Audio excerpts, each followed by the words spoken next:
Hi, I'm Doa. Hi, I'm Ahmad. This project in FredTax is about embedding invisible markers into 3D printed objects. So I can show you some demos over here. So you see the speaker has an invisible QR code embedded to it, and you see it was just detected. And the way this works is that we use this special material that looks black to us humans, but actually to an infrared camera it's transparent, as you see. So you can use this for a bunch of applications, like storing QR codes in objects, as you see. Embedding identifiers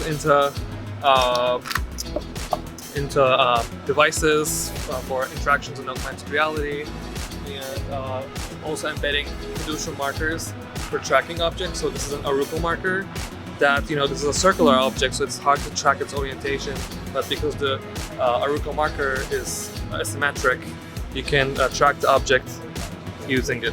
Yeah, you have cool applications like motion capture, or even like making game controllers that have no electricity parts in it. Yeah. Okay. Thank you. Perfect. Thank you so much.